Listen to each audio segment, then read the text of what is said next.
Bismillahirrahmanirrahim. Assalamualaikum warahmatullahi wabarakatuh. Alhamdulillah, alhamdulillahilladzi anzala sakinah fi qulubil mu'minin yazdadu imanan ma imanihim. Asyhadu an la ilaha illallah wa asyhadu anna Muhammadar Rasulullah. Allahumma shalli ala Muhammad wa ala Muhammad la nabiyya ba'da. Alhamdulillah sahabat-sahabat semua, sahabat MK Pagi yang ada di MK TV, yang ada di MK FM beserta jaringannya di seluruh Indonesia. Sahabat-sahabat yang menyimak lewat Facebook, mudah-mudahan sahabat-sahabat semua dalam kondisi sehat ya. Dan juga yang nyimak di IG, yang di Twitter, yang di YouTube. Alhamdulillah pada pagi hari ini kita bisa bangun. Alhamdulillah pada pagi hari ini kita masih bisa bernafas. Nah, insya Allah pada pagi hari ini kita akan telusuri salah satu nikmat Allah berupa pernapasan. Nikmat Allah ini telah diberikan sejak kita belum ada. Jadi sejak ada bayi di dalam kandungan ibu kita masing-masing. Bahkan sebelum kita itu menjadi bayi, yaitu kita menjadi persatuan antara sel telur dan sel sperma dari ayah dan ibu kita masing-masing. Jadi sahabat-sahabat semua, nafas itu diidentikan dengan menghirup dan membuang napas melalui hidung ataupun mulut. Itu yang kita kenal dengan respirasi. Nah, ternyata respirasi itu tidak sesimpel seperti kita menghirup napas dan menghembuskan napas. Ketika kita di dalam perut ibu kita masing-masing, sebenarnya kita juga bernafas. Tapi bernafas kita itu tidak menggunakan paru-paru, karena pada saat itu paru-paru kita itu belum jadi. Pada saat itu paru-paru kita itu belum bisa menghirup napas, karena situasi pertama paru-parunya itu belum matang. Yang kedua, di dalam itu kan tidak ada udara. Nah, udara yang kita gunakan untuk bernafas, dalam tanda kutip pernapasan intrasel, itu diperoleh dari tali pusat, ya, melalui plasenta, yang ketika ibu kita itu bernafas. Jadi ketika kita di dalam kandungan, tetap kita juga bernafas. Nah, dok, kan kita belum menghisap napas, belum menghembuskan napas di dalam kandungan. Betul. Itu yang disebut dengan respirasi juga. Ada respirasi eksterna, ada juga respirasi interna. Ada respirasi atau pernapasan secara kasat mata bisa terlihat, yaitu dengan menghisap, kemudian menghembuskan napas, gitu ya. Sehingga ada kata-kata menghembuskan napas yang terakhir, artinya apa? Artinya tidak bernapas lagi, bernapas untuk tidak bernapas untuk selamanya. Nah, jadi sahabat-sahabat semua, alangkah besarnya nikmat yang telah Allah berikan, karena napas itu unik, teman-teman. Napas itu bisa diatur. Coba teman-teman, tarik napas, kemudian tahan napas, kemudian keluarkan, bisa ya. Tetapi napas juga ini dipengaruhi faktor di bawah sadar. Ketika ibu bapak saya tidur, apakah napas itu berhenti? Tidak, ya, karena napas juga itu dikendalikan oleh saraf tanpa sadar atau bawah sadar. Ya, sudah bergabung, Assalamualaikum,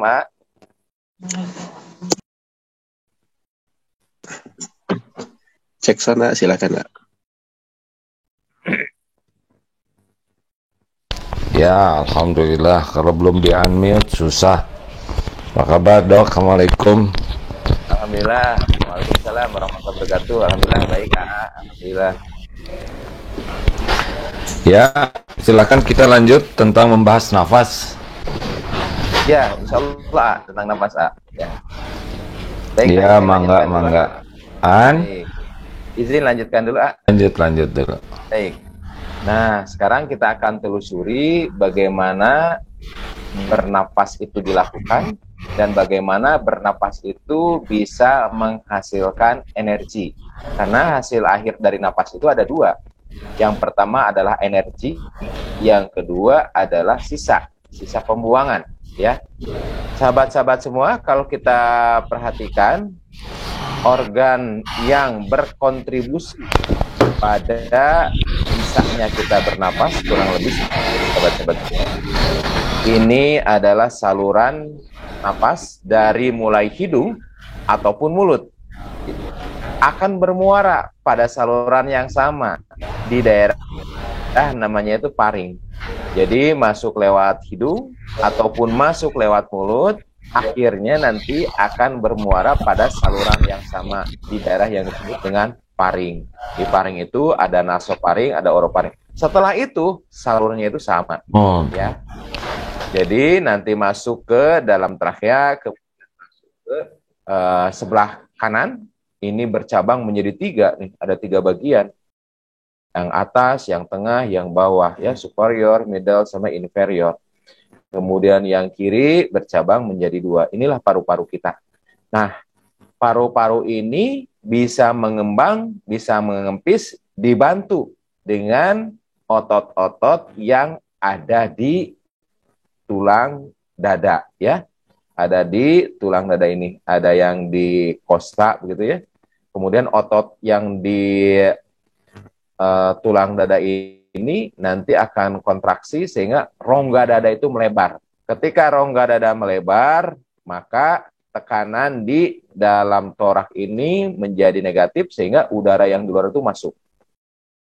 Ketika rongga dada itu mengempis, maka tekanan di dalam rongga dada itu akan tinggi sehingga udara itu dihembuskan keluar. Itu pernapasan dada. Nah, ada juga yang disebut dengan pernapasan perut, sahabat-sahabat semua, yaitu dengan menggunakan otot yang di bawah ini nih, otot diafragma. Ketika otot diafragma itu kontraksi, karena normalnya otot diafragma itu seperti kubah, ya, melengkung. Ketika otot diafragma itu kontraksi, maka otot diafragma itu akan menjadi datar dan menekan ke arah perut. Sehingga rongga dada itu menjadi melebar. Ketika melebar, maka udara itu akan masuk ke dalam mulut ataupun hidung. Kemudian ketika otot diafragma itu naik kembali, maka udara itu akan keluar, ya. Nah, kurang lebih otot diafragma itu seperti ini, teman-teman, seperti kubah. Ketika dia rileks, maka seperti kubah bentuknya. Ketika dia berkontraksi, maka akan turun ke bawah, ke perut. Masya Allah. Kalau kita perhatikan, ya, dari Rasulullah SAW, kita disuruh memperhatikan makanan. Makanan itu sepertiga perut itu, ya. Perut itu sepertiga untuk makanan, sepertiga untuk air, dan sepertiga untuk nafas. Coba. Kenapa? Kalau misalnya di sini kan lambung di bawah diafragma persis. Andai kata lambung itu penuh, maka akan terjadi kesulitan pernapasan yang dilakukan oleh otot diafragma ini. Kalaupun dipaksakan, maka akan terjadi risiko, yaitu isi dari lambung itu sebagian akan balik ke atas yang disebut dengan reflux. Jadi ketika ini diisi dengan udara, maka lebih elastis perut itu, ya. Jadi isilah perut kalian itu sepertiga oleh makanan, sepertiga oleh air, dan sepertiga adalah untuk bernapas, Masya Allah. Padahal saat itu belum tahu posisi anatomi manusia itu seperti apa. Karena anatomi manusia dengan detil itu baru dideskripsikan pada abad ke-9. Kemudian abad ke-11, abad ke-12. Rasulullah SAW itu hidup pada abad ke-7. Jadi, Masya Allah, pada saat itu sudah dideskripsikan bagaimana napas itu dipengaruhi juga oleh bagian perut. Otot-otot yang mempengaruhi napas, teman-teman, ketika otot ini berkontraksi, maka rongga dada itu akan naik, ya, akan melebar, sehingga udara bisa masuk, ya. Nah, ini otot diafragma yang berbentuk kubah itu, teman-teman. Setelah udara itu masuk, lewat di sini bronkus, kemudian lewat di sini bronchiolus, lewat trakea, kemudian bronkus. Nah, akan masuk ke bagian yang paling kecil di dalam paru-paru, yang disebut dengan alveoli. Di alveoli inilah udara yang masuk itu dari ke saluran udara. Sahabat-sahabat semua, kenapa ini penting? Nah, nanti ada latihan napas, ya, latihan napas. Ini justru yang akan dilatih. Ketika udara itu masuk ke dan berpindah ke saluran udara, ini bagian terakhir, bagian terminal dari sini, ya, teman-teman. Masya Allah, Allah ciptakan ini tanpa kita tahu, tanpa kita minta. Allah berikan mekanisme ini, jangan tahu. Nafas itu memetabolisme energi itu ternyata tidak terbayang, teman-teman. Nah, ini lihat lagi. Ini adalah alveoli. Alveoli yaitu jaringan paru-paru bagian akhir. Disinilah berpindah, teman-teman, dari saluran nafas ke saluran pembuluh darah. Disinilah masa-masa krusial. Andai kata dinding dari alveoli ini ada kelainan, ada penghalang, maka oksigen dalam pembuluh darah.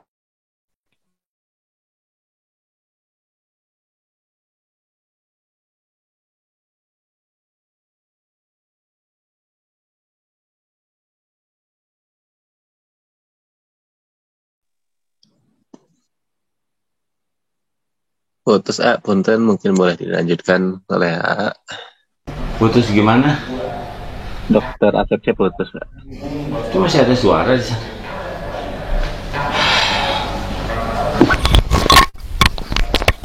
Dok, assalamualaikum. Putus ini? Dari Zoom putus. Oh iya, maaf. Ya, kawan-kawan sekalian, mohon maaf. Jadi bernafas itu diniatkan supaya hak tubuh terpenuhi. Kita harus belajar nafas dengan benar. Ihris ala ma yanfa'uk wasta'in billah. Kita harus paham bagaimana yang manfaat bernafas, cara yang benar. Banyak penelitian-penelitian yang sebaiknya kita pelajari, kita pahamkan. Ada yang nanya, kenapa barusan dengan Adeda push up? Oh dok, dokter Asep sudah masuk lagi. Dok. Ya, punten ya, putus ya. Bentar. Maaf ini. Iya, betul. Kurang tinggi. Malam. Barusan push up dengan Adeda. Kok jadi kenapa dok? Alhamdulillah. Han? Karena kebutuhan energi itu meningkat. Karena kebutuhan energi meningkat, maka supply itu juga harus ditambah. Ketika supply itu ditambah, akan terjadi perubahan glukosa menjadi energi, menjadi ATP. Dan perubahan itu membutuhkan oksigen.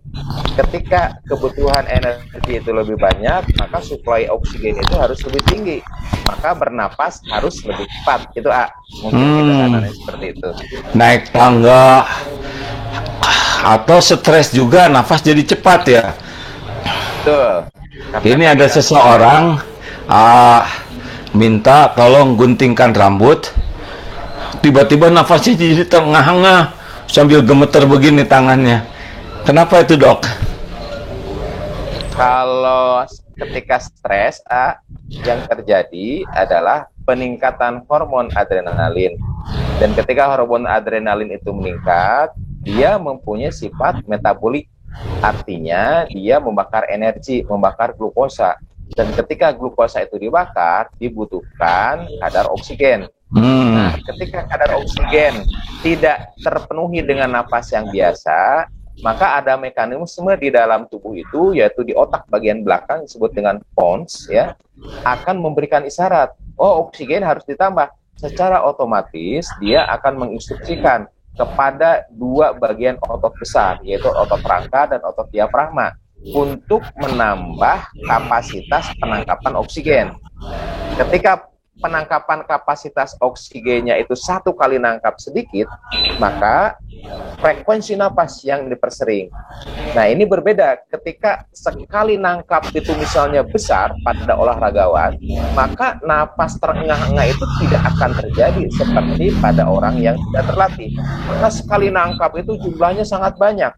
pada orang yang tidak terlatih sekali nangkap itu cuma sedikit, sehingga untuk memenuhi kebutuhan yang sangat besar, yang terjadi adalah frekuensi yang ditingkatkan, sehingga pada olahragawan terengah-engahnya itu bisa terjadi mungkin setelah exercise sekian lama sekali.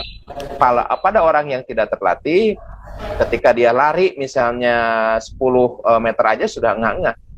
Pada olahragawan mungkin udah 100 meter baru dia itu terjadi tengah-engah. Kurang lebih seperti itu mungkin. Jadi bisa dilatih ya, Dok, kapasitas nafas ini.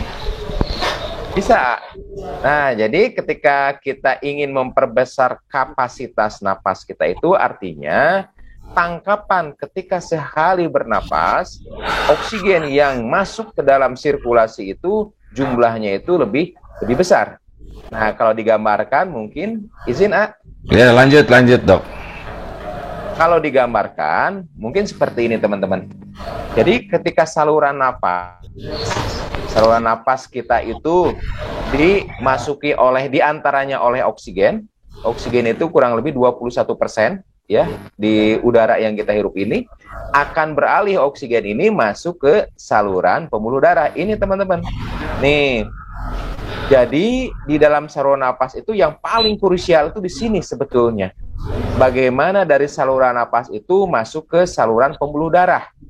Pada saat orang pilek, pada saat orang COVID, maka ini terhalang. Seakan-akan udara ini tidak bisa masuk ke saluran pembuluh darah. Demikian juga pada orang yang mempunyai penyakit gangguan radang paru-paru. Contoh misalnya pada perokok kronis begitu ya, pada perokok lama, ini elastisitasnya itu akan berkurang. Sehingga kapasitas menangkap oksigennya itu akan menurun. Nah, itu pernapasan yang dari saluran napas ke saluran pembuluh darah. Nah, sebetulnya mekanisme yang terjadi ini seperti ini, teman-teman. Rumit. Bagaimana tekanan oksigen, bagaimana tekanan CO2 ini bisa beralih ke yang namanya eritrosit yang mengangkut ini. Tidak mudah. Tidak sederhana. Ketika kita bernapas tanpa cukur, maka seolah-olah itu hal yang biasa. Padahal itu hal yang luar biasa. Ketika kita menganggap itu sebagai suatu yang lumrah, sebagai yang biasa, maka amat jarang kita bersyukur. Tapi tatkala kita pelajari betapa rumitnya Allah menciptakan mekanisme udara itu masuk ke pembuluh darah, Masya Allah, di sanalah rasa lantunan syukur yang terbesar. Karena untuk menggantikan mekanisme ini sangat sulit. Betapa banyak orang-orang yang terkena COVID tidak bisa digantikan oleh mesin, sehingga napasnya itu bisa langsung masuk ke pembuluh darah, teman-teman. Masya Allah. Nah, kita lanjut lagi. Setelah napas itu masuk ke dalam pembuluh darah, ini yang terjadi. Oksigen itu akan diangkut ke dalam sel. Ketika masuk di dalam jaringan, yang terjadi sebaliknya, yaitu oksigen itu masuk ke dalam sel, dan oksigen itu digunakan untuk merubah glukosa menjadi tenaga, CO2 sisa pernapasan akan diangkut ke pembuluh darah. Nah, di dalam sel juga ternyata tidak sederhana, teman-teman. Ini yang kita butuhkan adalah ATP, energi kita itu tuh, adenosin trifosfat ini ya. Nah, adenosin trifosfat itu, tenaga yang kita pakai itu, ya dalam bentuk ATP itu, dari hasil pengolahan glukosa, gula nih. Dan bagaimana dia bisa menjadi energi, menjadi ATP? Inilah pentingnya zat pembakar, yaitu oksigen. Andai kata tidak ada oksigen di sini, maka tidak akan menjadi ATP. Kalaupun menjadi ATP, itu namanya siklus anaerob, jumlahnya itu sangat sedikit, dan racunnya itu sangat banyak. Kurang lebih sahabat-sahabat semua seperti itu. Nah, bagaimana napas kita itu kapasitasnya sehingga kita bisa latih? Andai kata kita lihat, teman-teman, perhatikan dulu mungkin ini yang tengah ya. Nih, yang tengah seperti ini ya. Yang ini yang disebut dengan tidal volume, yaitu napas kita yang biasa sehari-hari. Kurang lebih 500 ml. Ternyata napas ini bisa kita latih lebih 6 kali lipat dari kapasitas yang biasa. Tidal volume 500 ml. Tapi ketika dilatih, maka bisa melejit sampai 6 kali lipat. Yaitu yang yang disebut dengan inspiratory reverse volume. Di sini, ini besar sekali. Yang sehari-hari biasa 500, kalau kita bisa latih itu bisa nyampe 3.500. Artinya sangat memungkinkan ketika seseorang latihan bernapas, seseorang olahragawan, penyelam, atlet, begitu ya, mereka sekali nangkap itu, paru-parunya itu yang biasanya kalau kita itu 500 ml, ya, mereka tuh bisa nangkap satu kali nafas itu 1.000, 2.000. Artinya ketika jalan pada orang yang tidak terlatih, misalnya 5 meter atau naik tangga satu lantai udah ngap-ngapan, pada orang yang terlatih maka satu kali nangkap oksigen itu bisa nyampe 1.500 liter. Artinya mereka terengah-engahnya mungkin nanti di lantai 6. Kalau yang tidak terlatih, engah-engahnya mungkin di lantai 1. Karena sekali nangkap cuma sedikit. Sehingga diperlukan frekuensi napas yang lebih besar untuk memenuhi kebutuhan pada saat itu. Nah, kurang lebih kalau latihan seperti ini, AA, yang ditingkatkan adalah bagaimana respiratory reserve volume ini menjadi bagian dari yang tertinggal. Ya, luar biasa, Masya Allah. Ini penting, sahabatku sekalian, ya, bahwa dalam setiap bernafas, tarikan nafas itu terjadi nikmat Allah yang luar biasa, ya, yang tidak pernah terbayangkan oleh kita. Ya, karena keluar nafas cepat itu ternyata peralihan di selnya juga antara oksigen dan karbon dioksida tuh cepat sekali, ya dok ya. Terengah-engah tuh berarti belum lagi dia diputarkan ke seluruh tubuh kan. Sekali tarik nafas, kemudian masuk ke seluruh tubuh, lalu ketika keluar dari seluruh tubuh keluarkan lagi, gitu kan ya? Ya, betul, A. Masuk ke seluruh tubuh, diangkut oleh darah melalui pembuluh darah yang panjangnya itu 350.000 kilometer, jauh sekali, untuk memberikan oksigen ke kurang lebih 73 sampai 83 triliun sel yang ada di dalam tubuh kita, Masya Allah. Setelah itu diangkut lagi tuh CO2-nya diangkut lewat pembuluh darah yang sangat kecil banget. 350.000 kilometer itu panjangnya, sahabat-sahabat semua. Masuk lagi ke dalam pembuluh darah besar, masuk ke dalam jantung, masuk lagi ke dalam paru-paru. Di sana CO2-nya itu dikeluarkan. Sepertinya sangat sederhana, tapi Masya Allah, rumit sekali, sahabat-sahabat semua. Dok, punten. Jadi pas tarik nafas teh langsung disebar, ketika itu ngangkut lagi keluar gitu, atau? Ya, betul, A. Jadi ketika kita narik nafas, maka oksigen itu masuk 21%, kemudian masuk ke dalam pembuluh-pembuluh darah yang sangat kecil tadi di alveolus, kemudian beredar lewat jantung. Nah, udara sisa yang di metabolisme yang lalu-lalu, ya, misalnya yang 1 menit kemudian, 2 menit kemudian, atau 3 menit kemudian, ya, bukan yang itu juga, akan diputar, masuk dan keluar ke paru-paru berupa CO2 dan uap air. Itu kurang lebih kalau kita lihat dari siklusnya. Nah, sahabat-sahabat semua, ketika kita latihan napas, yang terjadi adalah, kalau kita gambarkan mungkin seperti ini, teman-teman. Jadi memperlama kontak punten, antara oksigen dan udara bebas dengan saluran napas yang akan berganti menjadi saluran paru-paru. Kurang lebih gambarnya seperti ini, teman-teman, yang di alveoli. Nah, seperti ini. Punten, satu lagi. Nah, seperti ini, teman-teman. Andai kata kontak itu hanya sekilas, maka kemungkinan udara dari oksigen yang dikandung oleh udara ini, kontaknya itu tidak begitu lama, sehingga hanya sebagian kecil oksigen itu yang akan masuk ke dalam pembuluh darah. Tapi tatkala nafas itu, misalnya narik nafas kemudian ditahan sebentar, ketika nafas itu ditahan, maka yang terjadi adalah sebagian besar oksigen itu lebih mudah masuk ke dalam pembuluh darah. Demikian juga ketika kita menahan napas sebentar, ketika kita habis menghirup napas dalam, maka kemungkinan besar CO2 ini akan keluar lebih banyak. Itulah sebabnya pada proses berlatih napas, ada proses menghirup napas, kemudian ada proses menahan napas untuk beberapa saat, kemudian napas itu untuk dikeluarkan. Artinya di sini kemungkinan kontak antara saluran napas dengan saluran pembuluh darah itu akan lebih lama. Akibatnya volume oksigen yang masuk itu akan lebih banyak daripada biasanya. Kemudian volume CO2 yang keluar itu juga akan lebih besar. Kurang lebih seperti itu, Kak, ketika latihan Ya, nafas. jadi ketika tarik nafas, ditahan, nah itu seperti memaksimalkan oksigen itu masuk ke darah gitu ya? Ya, betul, A. Kurang lebih seperti itu, A. Nah, sekarang bagaimana kalau nafas sudah dikosongkan, misalkan tarik, buang sampai habis, berarti kan tidak ada oksigen tuh. Itu ada juga olah nafas yang menganjurkan ditahan nafasnya pada waktu sesudah kosong.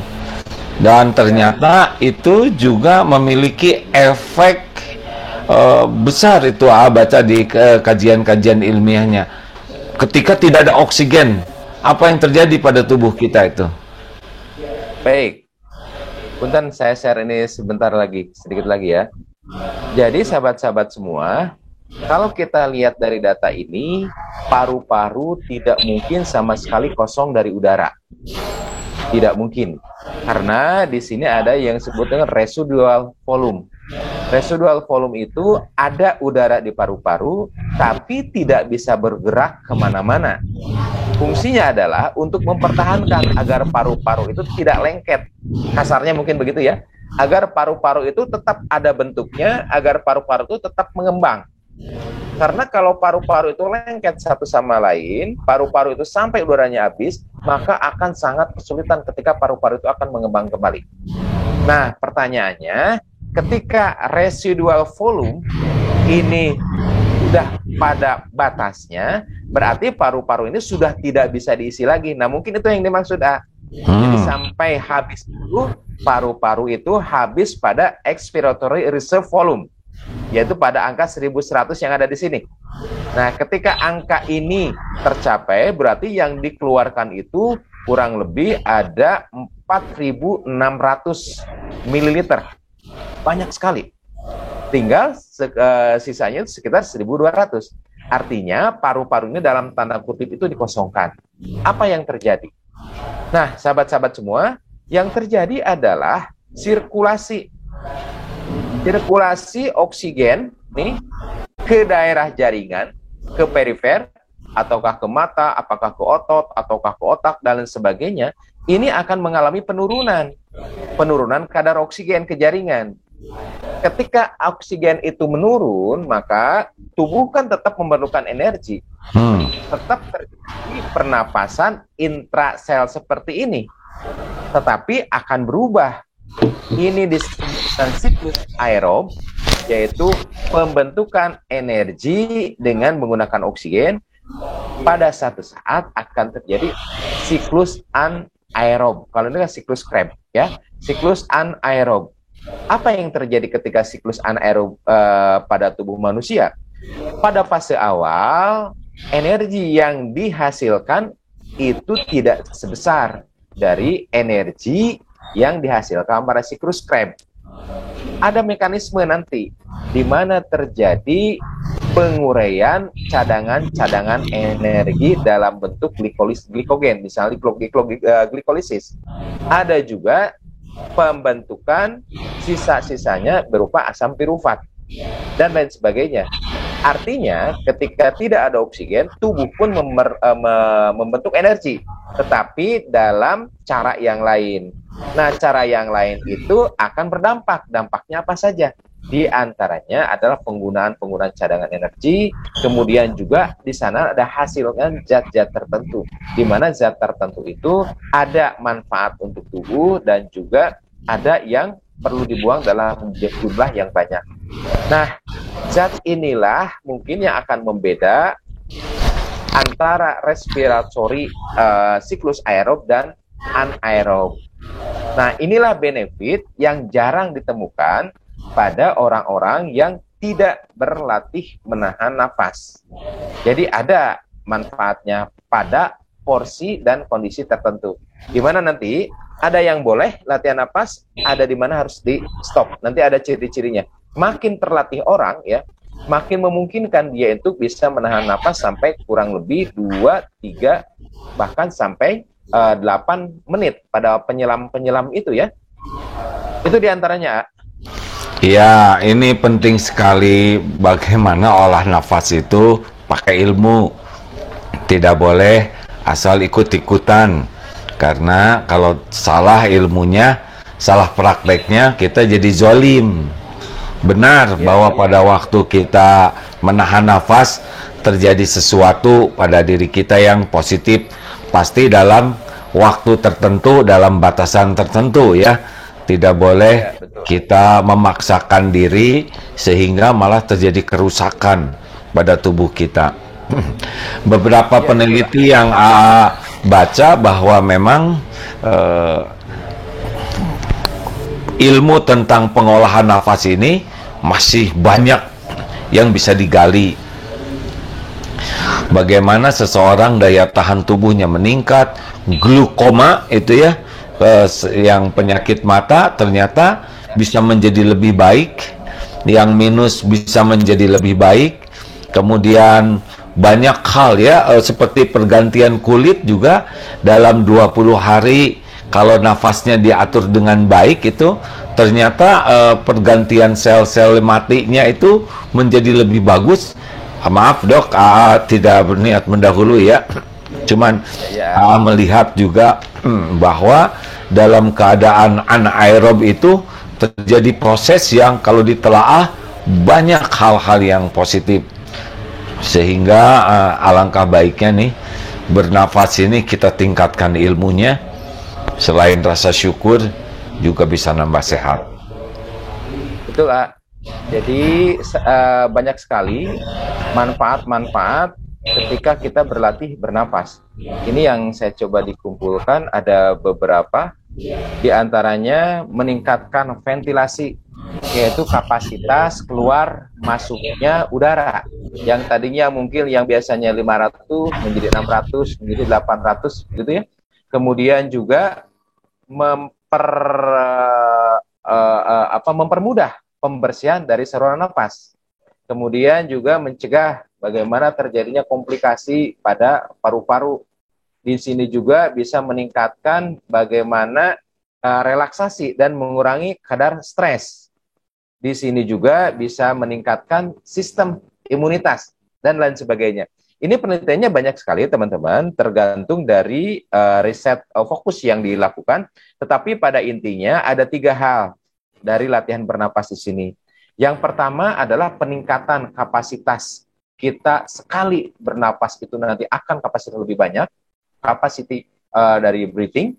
Yang kedua adalah regulasi sistem hormonal. Ini berpengaruh di hipofise anterior yang pernah saya baca, yaitu pengaturan sistem hormon.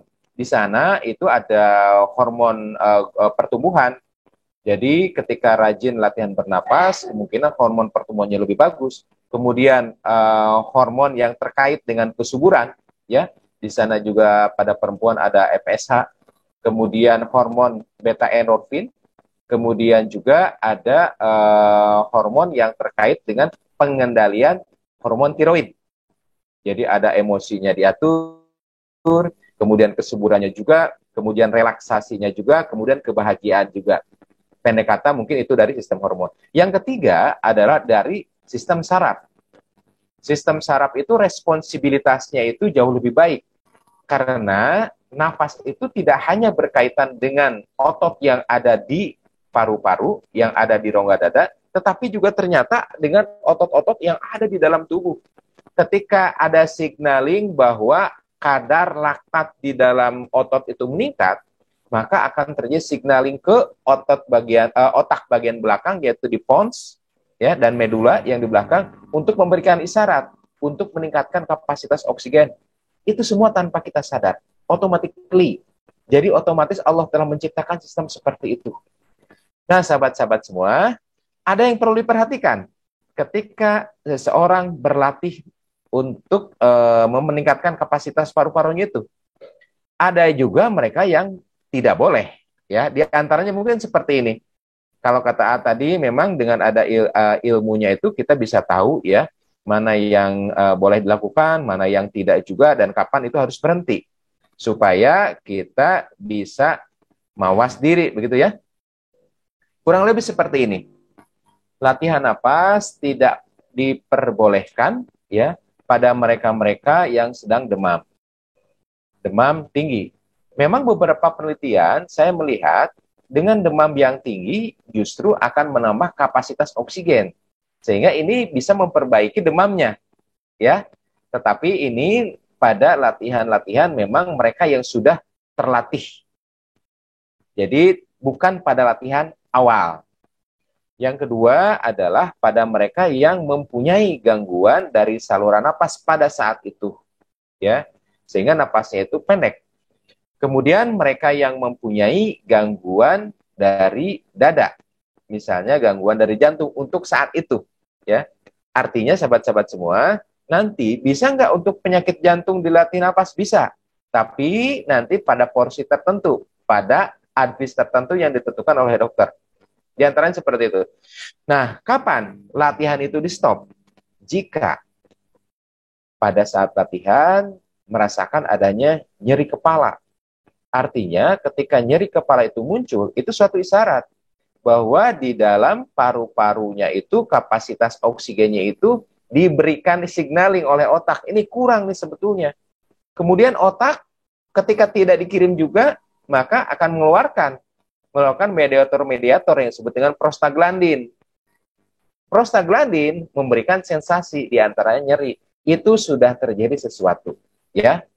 Kemudian juga nyeri dada, kemudian juga merasa itu dingin, kemudian kulit itu akan di sini lembab ya. Kemudian ada denyut jantung yang tidak teratur. Andai kata ini terjadi, maka latihan napas itu harus dihentikan. Apakah ini akan terjadi pada pelatihan awal ataukah latihan lanjut? Makin belum terlatih seseorang, maka kejadian nyeri kepala, kejadian seperti dan jantung itu berdebar, itu makin awal terjadi. Tetapi makin terlatih, maka kemungkinan terjadinya nyeri kepala itu makin kecil. Artinya sahabat-sahabat semua, inilah proses latihan di mana kapasitas peningkatan paru-paru itu lama-kelamaan bisa makin lama makin besar. Mungkin itu sebagai perhatian bagi sahabat-sahabat semua yang akan melakukan latihan olah nafas. Ya, kita buka tanya jawab, Dok. Ya, baik, Di sini saya menghadirkan seorang pelatih untuk latihan nafas. Beliau adalah seorang fisioterapis, di mana beliau itu melatih pernapasan seseorang, baik itu pelatihan untuk terapi atau pelatihan untuk kebugaran. Barangkali bisa Mangga. Ya, silakan Kang Edward. Bagaimana latihan yang sering dilakukan untuk orang sehat dan untuk orang sakit? Silakan Kang Edward. Kayaknya kurang maju Kang Edward ke kameranya. Kurang kedengar, Kang, punten. Assalamualaikum warahmatullahi wabarakatuh. Waalaikumsalam warahmatullahi wabarakatuh. Jadi bagaimana Kang Edward rumus-rumus latihan nih? Kan kita juga suka pakai rumus-rumus latihan Kang Edward. Ada 4-7-1, ada 4-4-4, ada 4-5-8 dan sebagainya. Barangkali bisa berbagi di sini Kang Edward. Untuk yang silakan. Ya, Dok ya. Ya. Oh, suaranya nggak kedengaran Kang Edward? Kurang dekat mungkin. Soalnya kita dekat lagi di rumah sakit juga untuk kasus-kasus pernapasan.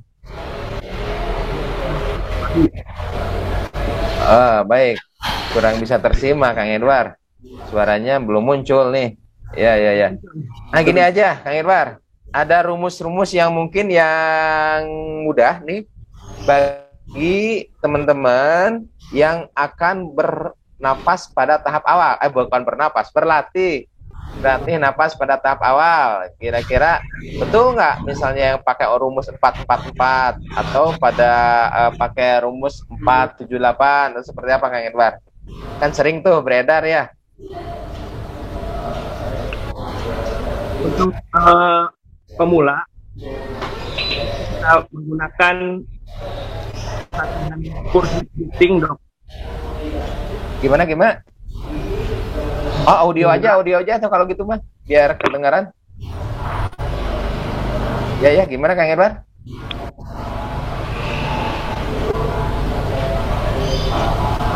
Bentar, Dok. Ya, teman-teman, mohon maaf nih ada kendala teknis. Mudah-mudahan nanti bisa diperbaiki. Baik. Jadi saya lanjutkan dulu ya, teman-teman. Jadi intinya ketika kita menahan nafas, maka akan ada konektivitas yang lebih lama antara saluran udara, ya, saluran udara yang saya katakan tadi ya, di alveoli itu di ujung yang kayak anggur-anggur itu dengan pembuluh darah. Makin lama, maka makin besar kemungkinan terjadi pertukaran di sana ya. Oksigen lebih banyak masuk, kemudian CO2 juga lebih banyak keluar. Ada waktu tertentu. Nah, ketika udara yang ada di alveoli itu, di saluran nafas itu sudah jenuh, ya, sudah tidak ada yang ditukarkan lagi, sebetulnya saat itulah harus dilakukan tarik nafas dan mengeluarkan nafas lagi. Nah, pertanyaannya, berapa lama kontak yang optimal antara saluran udara yang di alveoli tadi ya? Kalau saya gambarkan mungkin seperti ini teman-teman, yang ada di alveoli tadi, sehingga nafas itu bisa optimal. Dan ini ya. Oke, nah ini berapa lama? Nah, tiap-tiap versi, tiap-tiap dari pelatih ternyata ini berbeda-beda. Ada yang mengatakan 4 hitungan tarik nafas, kemudian tahan nafas 4 hitungan, kemudian dikeluarkan lagi 4 hitungan. Ada juga yang mengatakan tarik nafas itu dalam 4 hitungan, kemudian tahan 7 hitungan, kemudian juga dikeluarkan 8 hitungan. Ada seperti itu. Ada juga rumus 5-5-5. Pendek kata ya, dari berbagai macam latihan ini tujuannya adalah untuk memperlama kontak antara saluran udara sehingga memungkinkan udara yang 21% oksigen itu oksigennya lebih banyak tertangkap dan memungkinkan lebih banyak CO2 yang dikeluarkan. Jadi pada intinya sebetulnya itu. Teorinya macam-macam, teman-teman. Baik, barangkali ada pertanyaan mungkin yang akan kita bahas ya, teman-teman ya. Oh, baik. Izin A untuk menjawab beberapa pertanyaan. Ya, silakan. Ya, ada pertanyaan dari IG. Kalau pembuluh darahnya banyak kerak-kerak, lemak, maka napasnya ngos-ngosan, betul nggak dok? Ya, baik. Jadi, ketika pas ngos-ngosan itu, artinya tubuh itu memberi isyarat bahwa oksigen yang diperlukan itu tidak mencukupi kebutuhan energi untuk masak di dalam. Sehingga diperintahkanlah ke otak belakang di bagian namanya pons dan medula untuk mengirimkan isyarat ke otot-otot yang ada di dada. Cepat nih ambil oksigennya, Kalau sekali ngambil itu cuma misalnya 300 ml, sedangkan kebutuhan misalnya 900 ml, maka dia akan 3 kali lipat bernapas itu lebih cepat. Tetapi kalau sekali ngambil itu 900 ml, maka dia cukup sekali ngambil, nafas lagi. Artinya terengah-engah itu sebagai isyarat. Pertanyaannya, apakah pembuluh darah itu yang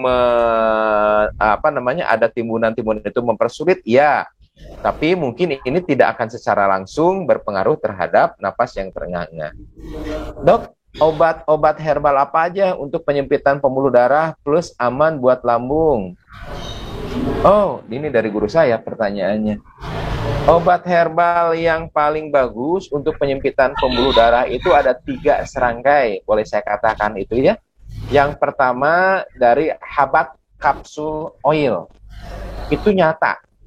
Itu banyak risetnya yang bisa meningkatkan pengangkutan atau pembersihan pembuluh-pembuluh darah ya, di mana ada timbunan flek di sana.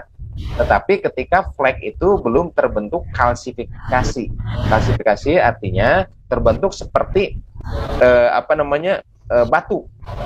Andai kata sudah terbentuk batu agak sulit dengan habat juga. Yang kedua adalah dengan mengkonsumsi. Kalau misalnya teman-teman pernah ini lihat ya, ada kombinasi antara habatus sauda kemudian juga dengan minyak zaitun. Nah, minyak zaitun ini sebetulnya mempertinggi kadar HDL, high density lipoprotein. HDL itu berfungsi, HDL itu kan temannya kolesterol, teman-teman. Jadi ada kolesterol, HDL, FLDL, kilomikron. HDL itu mempunyai fungsi membersihkan saluran-saluran pembuluh darah dari timbunan lemak. Dan yang ketiga adalah madu. Madu yang bagus untuk ini adalah madu dari nektar habatus sauda. Oh ya teman-teman, barangkali ada yang menanyakan kemarin, madu kombinasi antara madu Indonesia yaitu madu sialang dengan madu habat ya. Insya Allah di MQ Afiat kita sudah produksi.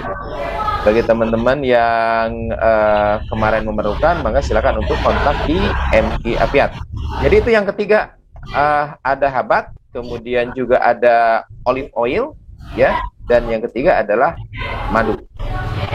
Baik, kemudian dari YouTube, dari Runa Raya, Dok Punten tanya, kalau sakit bagian dada sebelah kiri dan kalau bernapas itu halus lebih mengangkat bahu baru bisa lega ya, apa penyebabnya dan bagaimana mengatasinya? Nyeri di bagian dada baik di kiri ataupun kanan ketika menarik napas umumnya terjadi karena adanya peradangan pada pleura yang disebut, yaitu pada selaput paru. Peradangan ini bisa mengakibatkan ketika narik napas, harusnya paru-paru itu elastis, ini menjadi lebih kaku, akibatnya terjadi nyeri. Bisa juga nyerinya itu pada otot napas, ya, yaitu pada terjadinya peradangan pada otot-otot di interkostalis atau otot ada yang di punggung, misalnya otot trapezius, ya. Ketika digerakkan itu juga sama nyeri. Bagaimana cara pengobatannya? Itu dengan relaksasi. Bagusnya sih dengan fisioterapi, begitu ya. Kemudian, Dok, bagaimana mata sering ujung-ujung perih merah? Apakah ada hubungannya dengan penyerapan oksigen? Kalau misalnya bagian mata perih itu pada umumnya terkait dengan masalah iritasi, sensibilitasnya yang lebih tinggi. Menurut saya sih ini tidak ada kaitan langsung dengan oksigen. Apa yang harus dilakukan? Hindari dari terpaan angin langsung, kemudian gunakanlah kacamata pelindung. Itu ya. Kemudian praktek latihan napasnya bagaimana, Dok? Masya Allah. Sebetulnya tadi kita inginkan latihan napas mungkin yang lebih real begitu ya. Kalau mungkin saya baca dari jurnal yang paling banyak, rumusnya itu ada 4 dan 5 ya. Jadi narik napas dalam-dalam 4 hitungan, kemudian tahan 4 hitungan, kemudian keluarkan 5 hitungan. Rata-rata yang paling simpel seperti itu ya, Kang Fajri. Kemudian ada bentuk, kalau punya hipertensi boleh enggak latihan nafas? Kalau punya hipertensi, latihan nafas yang paling ringan. Jadi bagaimana latihan nafas paling ringan? Hitungannya paling sedikit. Misalnya tarik nafas 3 hitungan, setelah itu tahan 2 hitungan, kemudian keluarkan 3 hitungan. Itu yang paling ringan ya. Dok, bagaimana sebaiknya hirup napas itu dari hidung, buang dari mulut, apa sebaliknya? Jadi begini teman-teman, ada perbedaan karakteristik saluran napas melalui hidung dan melalui mulut ya. Karakteristiknya mungkin boleh saya sampaikan seperti ini. Kalau napas masuk melalui hidung, maka dia mempunyai keuntungan. Keuntungannya apa? Di sana itu ada 3 hal yang tidak ada ketika narik napas itu melalui mulut. Apa itu? Yang pertama, di sini, di bagian nasal cavity, ini kaya akan pembuluh darah. Sehingga napas yang masuk melalui hidung, udara luar itu akan disesuaikan dengan udara yang ada di dalam tubuh.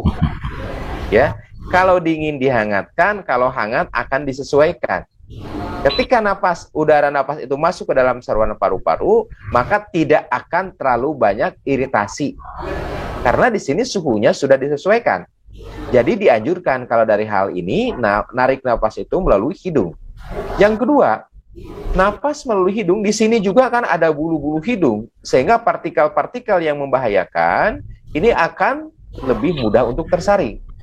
Dan yang ketiga, di sini kaya akan selaput-selaput lendir. Ketika ada kotoran, maka akan dijebak oleh selaput lendir tersebut. Kesimpulannya, narik napas lebih baik melalui hidung. Yang kedua, bagaimana untuk mengeluarkan napas? Herdi. Kalau napas, siapa? Oh iya. Ya, jadi kalau mengeluarkan napas teman-teman, ini ada 2 pilihan. Kalau melalui hidung juga boleh, kalau melalui mulut juga boleh. Ya, konsekuensinya apa? Kalau melalui mulut mungkin nanti akan terasa kering. Masalah? Enggak ada masalah. Kemudian kalau kita lihat ini kapasitasnya lebih besar. Jadi ada sebagian yang mengatakan kalau menarik nafas diusahakan lewat hidung. Kalau mengeluarkan nafas diusahakan lewat mulut. Ada juga nih yang mengatakan, bagaimana dok kalau misalnya narik nafas hidungnya ditutup satu, kemudian untuk mengeluarkan nafas hidung yang kiri? Itu sih nggak ada reason ilmiahnya, menurut saya itu sama aja. Karena hidung kiri dan hidung kanan tetap ini akan bermuara di tempat yang sama dan letak anatomi serta fisiologinya juga yang sama. Jadi tidak terlalu jauh berbeda. Baik, teman-teman, kita lanjutkan pertanyaan berikutnya. Teman-teman, bagi yang ingin masih diskusi bisa nanti berpindah ya, yang ada di Facebook, yang ada di IG, yang ada di YouTube, untuk berpindah nanti ke Zoom. Andai kata ada waktu, nanti kita bisa diskusi. Ya. Ada yang disampaikan, ah? Ya, terima kasih Dr. Asep. Sahabat-sahabat sekalian, bahwa man arafa nafsahu faqad arafa rabbahu. Barang siapa yang mengenal dirinya akan mengenal Allah Tuhannya. Ini penting sekali ya. Hari ini melihat sesuatu yang belum dipahami sebelumnya dengan lebih lengkap. Padahal pasti ini kalau dipelajari lebih dalam, lebih dahsyat lagi ya, tentang bagaimana bab nafas ini merupakan nikmat Allah yang sangat besar, sehingga tidak usah heran para waliullah itu setiap kali bernafas betul-betul selalu ingat Allah. Diusahakan nafasnya itu sambil mengingat Allah, karena nafas ini nikmat yang sangat besar. Dan kalau kita bisa belajar terus, kita optimalkan ya kemampuan bernafas kita dengan cara yang benar, cara yang baik, maka kita akan mendapatkan nikmat yang sangat lebih banyak lagi. Mencoba mempelajari bagaimana orang-orang bisa lebih sehat dengan syariatnya, memperbaiki pola nafas dengan cara yang benar. Ya, mudah-mudahan dalam obrolan kali ini, walaupun waktunya habis, ini rekan-rekan yang masih berada di media sosial lainnya bisa bergabung di Zoom kita ya, 812-1534-9061, betul ya, 812-1534-9061. Itunya kajian, passwordnya, kajian dalam huruf besar. Terima kasih Dr. Asep dan sahabat-sahabat yang di seluruh medsos. Terima kasih, selamat menikmati bernafas dengan penuh rasa syukur. Dan bagi yang akan melanjutkan dengan Dr. Asep tanya jawab, bisa beralih ke link Zoom kita. Assalamualaikum warahmatullahi wabarakatuh. Ketua Yayasan Indonesia Mengaji menyampaikan 65% dari jumlah penduduk Indonesia beragama Islam tidak bisa membaca Al-Quran. Assalamualaikum warahmatullahi wabarakatuh. Data lewat Republika 147,5 juta umat Islam di Indonesia belum bisa membaca Al-Quran atau buta huruf Quran. Departemen Agama mencanangkan minimal 5 juta mushaf diperlukan di Indonesia ini setiap 1 tahun. Dan DT Peduli sebagai tahap awal mencetak 20.000 mushaf untuk diwakafkan kepada masyarakat di pelosok negeri karena banyak masjid yang sudah rusak Qur'annya atau tidak punya Qur'an, dan ini ladang amal bagi kita semua. Ayo sahabat-sahabatku sekalian, kita menjadi orang yang berada di barisan paling awal dalam berwakaf mushaf Al-Quran untuk negeri bersama DT Peduli.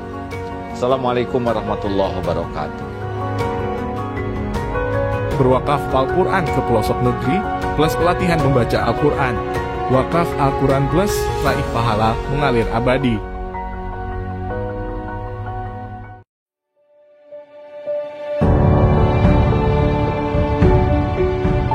Saudaraku sekalian, ini adalah kawasan Eko Pesantren 2 di daerah Parompong. Masya Allah, luasnya 4,6 hektar dan di sini akan segera dibangun masjid dan pesantren. Islam sangat serius untuk menjaga kelestarian alam, rahmatan lil alamin. Dan mudah-mudahan menjadi ladang amal bagi siapapun yang memang merindukan membangun masjid, membangun lembaga pendidikan. Inilah kesempatan untuk beramal. Saya sangat senang sekali di daerah saya akan dibangun pembangunan masjid sama pesantren. Semoga pembangunan di sini lancar dan diberkahi sama Allah.